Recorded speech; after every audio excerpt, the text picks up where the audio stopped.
Back in red Vijay blog में हूँ आप सभी की रितु और ये है मोटू। और आज जो हम लोग रिएक्ट करने के लिए गाना लाए हैं वो मोटू का फेवरेट गाना होने वाला है, जिसमें मेरा फेवरेट क्या है, मैंने जी और अमरपाली जी है। और इसको गाया है किसने? शिल्पी राज ने गाया। फेवरेट कैसे, मैंने सुना ही नहीं। आपने ने कहा कि शॉर्ट्स में आपने देखा तो कहा आपको अच्छा लग रहा है। अच्छा लगा। फेवरेट कहाँ से सुनूंगा जब तो बताऊंगा। हाँ तो आपने मैंने कहा शॉर्ट में देखा, काफी वायरल हो रहा है शॉर्ट में, तो ये गाना मैं देखते हैं। स्पेशली हम लोग रिएक्शन देने जा रहे हैं और दिनेश लाल यादव और अमरपाली जी का ये गाना है जो लोग इसमें है वीडियो में, और शिल्पी राज ने इसे गाया है। तो चलिए आज की वीडियो स्टार्ट करते हैं। जय हो मैया, जय हो मैया, जय हो मैया, जय हो मैया।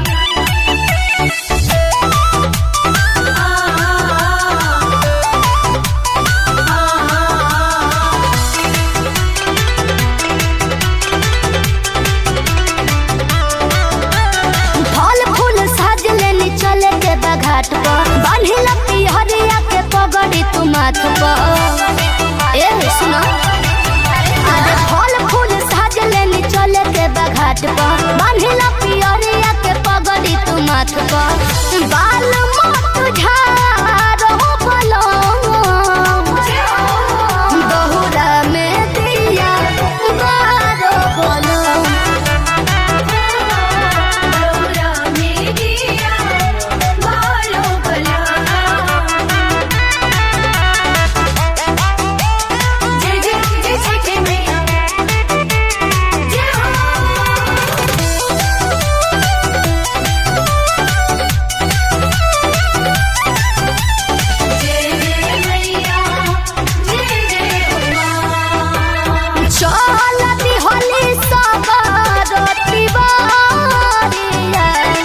गावत छठी मई के दिन, गावत छठी मई के दिन।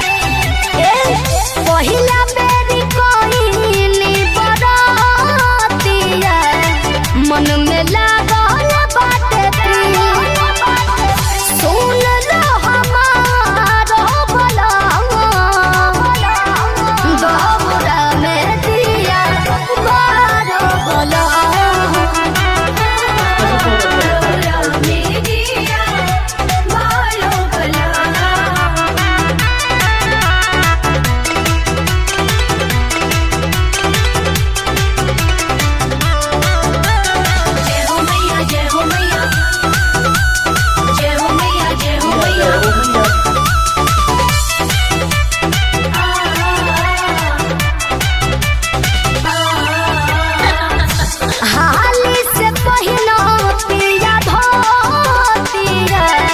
हम तैयार बनी हो, तैयार।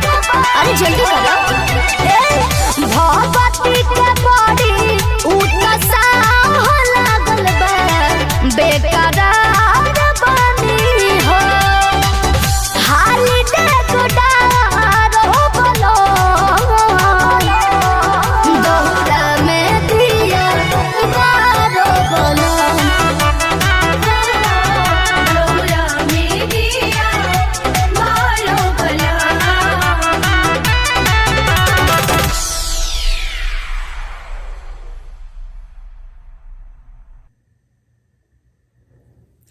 अच्छा गाना तो अच्छा था, लेकिन ये बताओ हम लोग जो शॉर्ट्स देखे तो एक बच्चा भी था ना?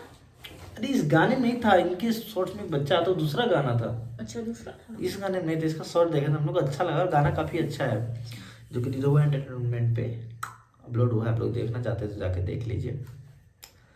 आपको कैसा लगा? हमें तो अच्छा लगा।